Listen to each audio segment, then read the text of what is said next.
بسم اللہ الرحمن الرحیم إن الذين فرقوا دينهم وكانوا شيعا لست منهم في شيء إنما أمرهم إلى الله ثم ينبئهم بما كانوا يفعلون إن الذين فرقوا دينهم وكانوا شيعا لست منهم في شيء إنما أمرهم إلى الله ثم ينبئهم بما كانوا يفعلون. برائے مہربانی جو لوگ کھڑے ہوئے ہیں اور چیئر خالی ہیں تو بیٹھ جائیں، کیونکہ دینی مجلس کے بھی کچھ آداب ہوتے ہیں، ان آداب کو ملحوظ رکھیں. پہلی جگہ جو خالی ہے، دیکھیے یہاں پر ایک سیٹ خالی ہے، کوئی بندہ یہاں بیٹھ سکتا ہے، تو جہاں تک ہو سکے جڑ کے بیٹھنے کی کوشش کریں اور ایک اجتماع کی شکل دیں، کیونکہ اللہ کے رسول صلی اللہ علیہ وسلم کے صحابہ کے سلسلے میں آتا ہے کہ وہ ایسے بیٹھتے تھے گویا کہ ان کے سروں پر پرندے بیٹھے ہوئے ہوں کہ وہ حرکت کریں تو اڑ جائیں. اس طرح خاموشی کے ساتھ اور اس طرح ہمتن گوش بن کے بیٹھتے تھے کہ ان کا ایک ایک جسم کا حصہ کان، اس طرح کا معاملہ ہے کہ کان بن جائے تو کس طرح سن سکتا ہے. ویسے اللہ کے رسول صلی اللہ علیہ وسلم کی محفل میں صحابہ بیٹھا کرتے تھے، اور اس کی سب سے بڑی برکت یہ ہے کہ ایسے محفلوں میں اللہ تبارک و تعالی اپنی رحمت کا نزول بھی کرتا ہے اور ملائکہ کو بھی نازل کرتا ہے، اور حدیث کے الفاظ ہیں کہ وَحَفَّتْهُمُ الْمَلَائِکَةُ، ملائکہ اپنے پروں سے اس محفل کو ڈھانپ لیتے ہیں. جب ملائکہ اپنے پروں سے محفل کو ڈھانپ لیتے ہیں تو میں ہمیشہ کہا کرتا ہوں کہ ملائکہ کو تکلیف کیوں دے ادھر ادھر کھڑے ہو کے. جب ایک مجلس میں ہوں گے سب اکٹھا ہوں گے، کوئی کھڑا نہ ہو. جب درمیان دیکھیے آپ لوگ کھڑنے سے زیادہ کسی چیئر پہ بیٹھ سکتے ہیں، ہاں ذمہ دار ہیں تو کوئی مسئلہ نہیں، لیکن غیر ضروری طور پر کوئی کھڑے نہ رہیں اور خاموشی اختیار کریں. اللہ کی رحمت اترتی ہے، اللہ کی سکینت اترتی ہے. اس کا سب سے بڑا مظہر یہ ہے کہ انسان دینی محفلوں میں سو جاتا ہے، کبھی تھیٹر میں سوتا، کبھی ڈانس بار میں سوتا، لیکن آپ دیکھیں گے کہ جمعہ کی محفل میں جب بھی آتا ہے خطبے میں پہلے ٹیکا لگا کے اچھی طرح سوتا ہے. اتنا سوتا ہے کہ امام صاحب کو پوچھتا ہے مولوی صاحب وضو کر کے نماز پڑھنا نہیں ایسے پڑھ لیے گا، ہے نا؟ تو یاد رکھیں یہ اللہ تبارک و تعالی نے جو سکینت نازل کی ہے، اس سکینت کا ایک مظہر ہے کہ انسان کو دینی محفلوں میں بڑا سکون ہوتا ہے، دل بڑا مطمئن ہوتا ہے. تو اس سلسلے میں یہ بات ہمیشہ ذہن میں رہے، کوئی بھی مقرر ہو، کوئی بھی جلسہ ہو، جڑ کے بیٹھنے کی کوشش کریں، مخاطب کو اچھی طرح سننے کی کوشش کریں تاکہ آپ لوگوں کو بھی فائدہ ہو اور بولنے والے کو بھی خطاب کرنے میں آسانی ہو. جب آپ سننے کے لیے لگ جائیں انشاءاللہ میں سنانے کے لیے لگ جاؤں گا، پھر آپ رہیں گے، میں چلتا ہو تو چلتے جائیں، فجر ہو جائے. لیکن مسئلہ یہ ہے کہ گورنمنٹ کا بھی معاملہ ہے، ہمارا بھی معاملہ ہے. مجھے وقت دیا گیا ہے تو میں انشاءاللہ اس وقت کے اندر کوشش کروں گا کہ بات کو پہنچا. ان الحمد للہ نحمده ونستعینه ونستغفره ونؤمن به ونتوکل علیہ ونعوذ بالله من شرور انفسنا ومن سیئات اعمالنا. من يهده الله فلا مضل له ومن يضلل فلا هادي له، وأشهد أن لا إله إلا الله وحده لا شريك له، وأشهد أن محمدا عبده ورسوله. أما بعد، فإن خير الحديث كتاب الله، وخير الهدي هدي محمد صلى الله عليه وسلم، وشر الأمور محدثاتها، وكل محدثة بدعة، وكل بدعة ضلالة، وفي رواية وكل ضلالة في النار. فأعوذ بالله من الشيطان الرجيم. بسم الله الرحمن الرحيم. كان الناس أمة واحدة فبعث الله النبيين مبشرين ومنذرين وأنزل عليهم الكتاب بالحق ليحكم بين الناس فيما اختلفوا فيه وما اختلف فيه إلا الذين أوتوه من بعد ما جاءتهم البينات بغيا بينهم فهدى الله الذين آمنوا لما اختلفوا فيه من الحق بإذنه والله يهدي من يشاء إلى صراط مستقيم. وقال أيضا يا أيها الذين آمنوا اتقوا الله حق تقاته ولا تموتن إلا وأنتم مسلمون واعتصموا بحبل الله جميعا ولا تفرقوا واذكروا نعمة الله عليكم إذ كنتم أعداء فألف بين قلوبكم فأصبحتم بنعمته إخوانا وكنتم على شفا حفرة من النار فأنقذكم منها. وقال تعالى يا أيها الذين آمنوا اتقوا الله ولتنظر نفس ما قدمت لغد واتقوا الله إن الله خبير بما تعملون. اللهم أرنا الحق حقا وارزقنا اتباعه وأرنا الباطل باطلا وارزقنا اجتنابه. اللهم علمنا ما ينفعنا وانفعنا بما علمتنا وارزقنا علما. رب اشرح لي صدري ويسر لي أمري واحلل عقدة من لساني يفقهوا قولي. محترم صدر جلسہ، اسٹیج پر موجود معزز علماء کرام، برادران اسلام، واجب الاحترام بزرگوں، دوستوں، عزیز ساتھیوں، لائق احترام ماؤں اور بہنوں، اس اللہ کے نام سے ابتدا جس کے ناموں کی کوئی انتہا ہی نہیں، اس ذات اقدس پر کروڑوں درود و سلام ہو جو آئے ساری کائنات کے لیے رحمت للعالمین بن کر۔ اللہ تبارک و تعالیٰ کا بے انتہا فضل و احسان کہ اس نے ہمیں اس پرآشوب زمانے کے اندر دین کی محفل میں جمع ہونے کی توفیق عطا فرمائی۔ یہ اللہ کا بہت بڑا احسان ہے، کیونکہ لا حول ولا قوت الا باللہ، انسان کے اندر نہ کوئی نیکی کرنے کی طاقت ہے جب تک کہ اللہ توفیق نہ دے، نہ کسی برائی سے بچنے کی طاقت ہے جب تک کہ اللہ توفیق نہ دے۔ شاید اس وقت جو مجمع اکٹھا ہے یہ اس بات کی دلیل ہے کہ اللہ تبارک و تعالی آپ سے راضی ہے، جس کے لیے توفیق دیا کہ آپ دین کی باتیں سننے کے لیے یہاں جمع کیا۔ پتہ نہیں کتنے لوگ ہوں گے شولہ پور کے اندر، کوئی ٹی وی دیکھ رہا ہوگا، کوئی سو رہا ہوگا، کوئی کھا رہا ہوگا، کوئی چائے کے ہوٹلوں میں ہوگا، کوئی ڈانس دیکھ رہا ہوگا، کوئی اور اگر کوئی برائی بھی نہیں کر رہا ہوگا تو کم از کم سو رہا ہوگا، لیکن کوئی اچھائی تو نہیں کر رہا ہوگا۔ لیکن اللہ نے ان کروڑوں لوگوں کے اندر، ان لاکھوں لوگوں کے اندر تم کو انتخاب کر کے یہاں بھیجا، تو یہ اس بات کا اظہار ہے کہ اللہ تم سے محبت رکھتا ہے، اللہ تم سے بھلائی کا ارادہ رکھتا ہے۔ کیوں؟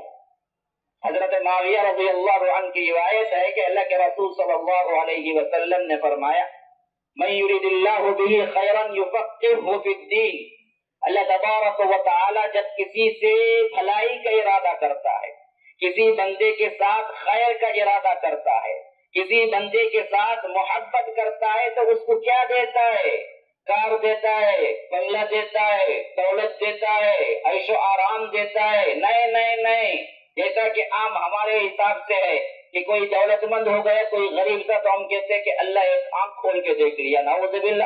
کیا اللہ آنکھ بند بھی کرتا ہے کبھی؟ کہ اللہ آنکھ کھول کے دیکھ لے؟ تو یاد رکھیے دولت اگر اللہ کی رحمت ہوتی، اگر دولت کا انتصاب سے اللہ کی رحمت کا ججمنٹ ہوتا تو یاد رکھیے اللہ کی قسم دوبارہ اور تہبارہ کھا کے کہتا ہوں، اللہ کی قسم کوئی انبیاء جو اس دنیا میں آئے کبھی تنگدست اور فقیر نہیں ہوتے۔ کیوں؟ جس دور میں بھی جو نبی بھی آیا اس دور کے لحاظ سے سب سے بہترین اللہ کی رحمت کا مستحق انسان کون تھا؟ اس وقت کا نبی تھا۔ اگر دولت ہی اللہ کی رحمت ہوتی تو ہر نبی پیسے والا ہوتا، مالدار ہوتا، لیکن ہم دیکھتے ہیں کہ بجز چند انبیاء کے، حضرت داؤد ہیں، حضرت سلیمان ہیں، ان کے علاوہ بہت سے انبیاء فقر اور فاقے تنگی میں گزارے، اللہ تبارک و تعالی نے انہیں دولت نہیں دی، انہیں دیا تو کیا دیا؟ دین دیا، علم دیا. اور اللہ کے رسول نے فرمایا العلماء ورثۃ الانبیاء، علماء کیا ہیں؟ انبیاء کے وارث ہیں. اس علم کے ذریعے سے رحمت للعالمین کا جو درجہ ہے اس حیثیت سے ورثہ پانے کے مستحق لوگ بنتے ہیں. تو کس سے بنتے ہیں؟ دولت سے نہیں بنتے. کس سے بنتے ہیں؟ اللہ تبارک و تعالی اور اللہ کے رسول صلی اللہ علیہ وسلم کے مطابق جانکاری حاصل کرنے سے بنتے ہیں، اس علم سے بنتے ہیں. تو اللہ کے رسول کہتے ہیں کہ من یرید اللہ بہ خیرا یفقہہ فی الدین. یاد رکھو لوگو، اللہ اگر کسی سے بھلائی کا ارادہ کرتا ہے تو اس کو دین کی سمجھ دیتا ہے. اور آج آپ اکٹھا ہوئے ہیں، 1 گھنٹہ 2 گھنٹہ جو بھی آپ دے رہے ہیں، اصل میں یہ رب کی توفیق سے آئے ہیں، اور یہ رب کی رضا اور رب کی مرضی اور رب کی رحمت کا علانیہ ثبوت ہے کہ پورے شولاپور میں تمہیں اکٹھا کر کے اس میدان میں جمع کر دیا. اپنے آپ کو پہچانو کہ آپ کون ہیں. یہ نہیں کہ ایسے آئے ایسے چلے گئے مسئلہ ختم. نہیں میرے بھائی ہو، یہ بات اچھی طرح پہچان لو. اللہ نے تمہیں منتخب کیا ہے، تبھی تو تم آئے ہو. اللہ نے تم پہ رحم کیا ہے، تو اپنے آپ کو پہچانو. اب تم اللہ کے رحم کردہ بندوں میں سے ہو. یہاں بیٹھنے تک اللہ کی رحمت شامل حال ہوگی. تو یاد رکھو کہ اللہ نے جب رحم کیا ہے، جب اللہ تبارک و تعالی نے تمہارے سے بھلائی کا ارادہ کیا ہے، تو کیوں نہیں آ کے پوری بھلائی سمیٹ کے لے نہیں جاتے؟ آ کے بیٹھ کے بھی ادھر ادھر دیکھے، کچھ سنے کچھ یہاں سے نکال دیا، یہاں سے کیا ہے کچھ عزم کر کے نکلے کچھ بغیر عزم کے نکل گئے، تو پھر تو آنے کا کوئی خاص مقصد نہیں ہوا. تو اس عزم کے ساتھ دینی محفلوں میں شامل ہوا کرو کہ وہاں کی باتیں ہم سنیں گے، عمل کریں گے، اپنے ایمان کو تازہ کریں گے. ابھی فاضل مقرر نے جو کچھ بھی کہا اور اس حیثیت سے توحید پر جتنا جامع خطبہ دیا، میں سمجھتا ہوں کہ اگر آپ اس کو پلے باندھ لیں، اپنے ذہنوں اور دلوں کے اندر بٹھا لیں، تو دنیا آپ کی تبدیل ہو جائے، اللہ کا توکل آپ پر بڑھ جائے. اللہ تبارک و تعالی نے جو کچھ تمہارے ساتھ کیا ہے اس پر تم راضی برضا رہ جاؤ، اور کوئی شکایت اللہ تبارک و تعالی کے سامنے کوئی بندہ نہ کرے. دلوں کے اندر بات لینے کی کوشش کرو. جب انسان دل سے سنتا ہے نا، وہ سننا اس کے لیے باعث رحمت ہوتا ہے. ورنہ تو کانوں سے بہت سے سننے والے ایسے ہیں جو اس کان سے سنتے ہیں، نکلتے ہوئے اس کان سے جھٹک کے نکل جاتے ہیں. ہاں، آنکھوں سے دیکھنے والے بہت سے ایسے ہیں جو سب کچھ دیکھتے ہیں، بے حیائی دیکھتے ہیں، برائی دیکھتے ہیں، شرک دیکھتے ہیں، لیکن دیکھنا ان کو نصیب نہیں ہوتا. تو حق کو نہیں دیکھتے، قرآن کو نہیں دیکھتے، حدیث کو نہیں دیکھتے. اسی لیے اللہ تبارک و تعالیٰ نے فرمایا کہ فَإِنَّهَا لَا تَعْمَى الْأَبْصَارُ وَلَكِنْ تَعْمَى الْقُلُوبُ الَّتِي فِي الصُّدُورِ. اصل میں ان کی آنکھیں اندھے نہیں ہیں، ان کے دل کی آنکھیں اندھی ہو گئی ہیں.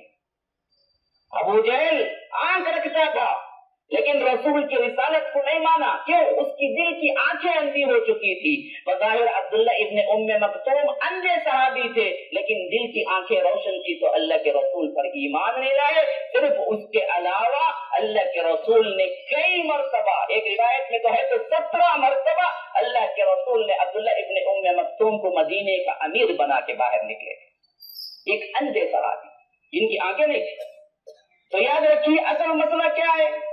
اصل مسئلہ یہ ہے کہ آپ اپنے آپ کو، اپنے دل کو سوارے، حسن نیت کے ساتھ سنیں. کیوں؟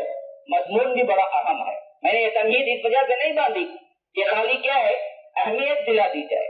میرے مضمون کے لحاظ سے بھی بڑا حساس موضوع ہے جو مجھے دیا گیا ہے، اور ٹائم بہت کم ہے، اور اس کے اختصار کے ساتھ میں آپ کے دلوں میں کچھ باتیں بٹھانا چاہتا ہوں کہ آپ کو یاد رہ جائے کہ ایک پروگرام ہوا تھا جہاں پر مجھے یہ باتیں سنائی گئی.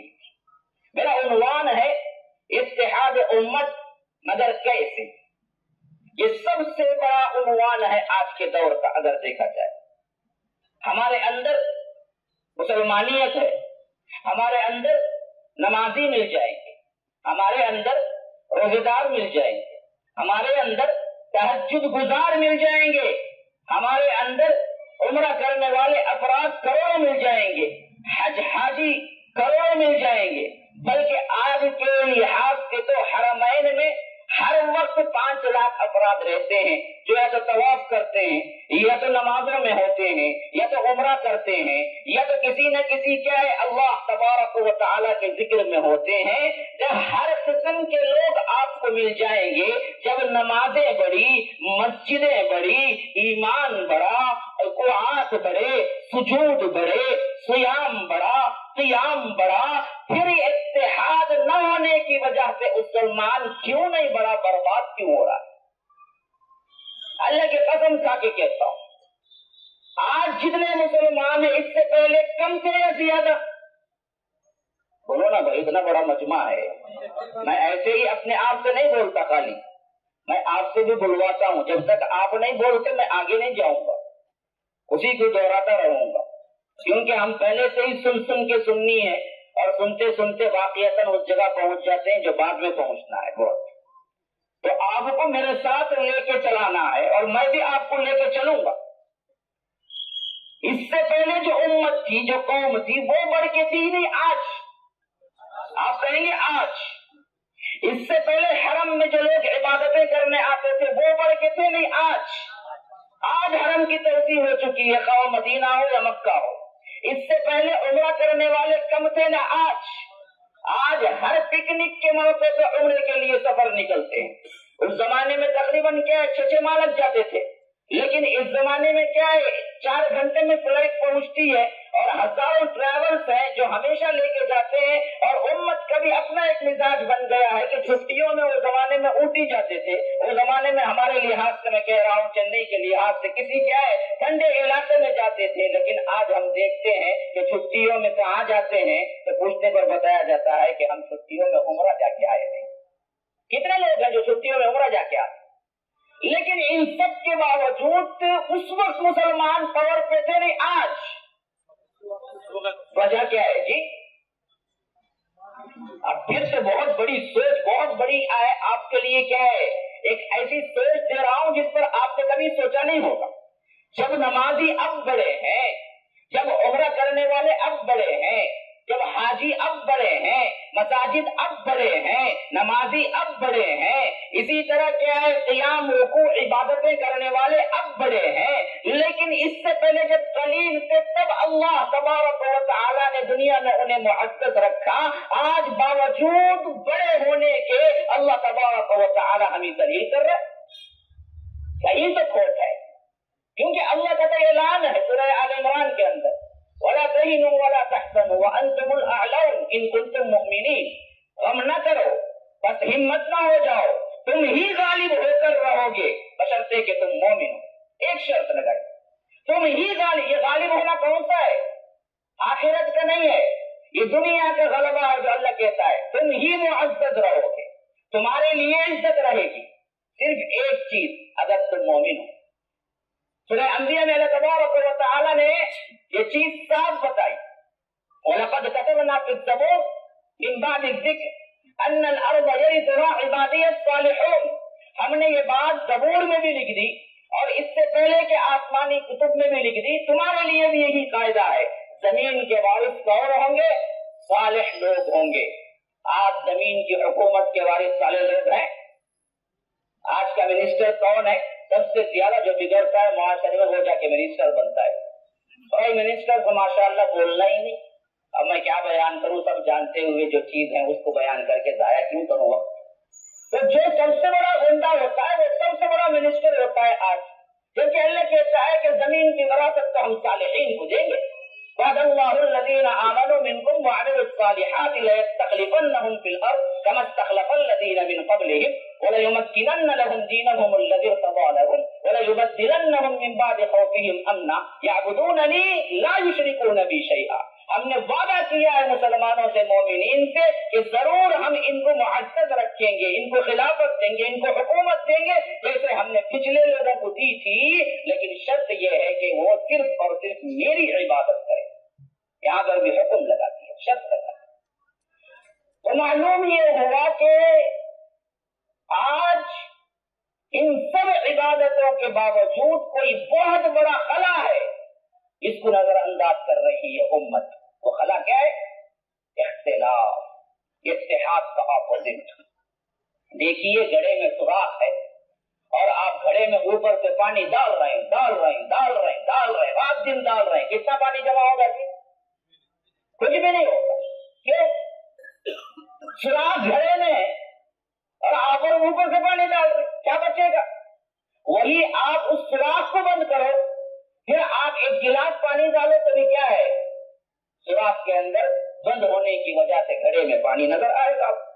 یہی مسئلہ ہے ہمارا کہ ہمارے پاس عبادتیں کرنے والے مل جائیں.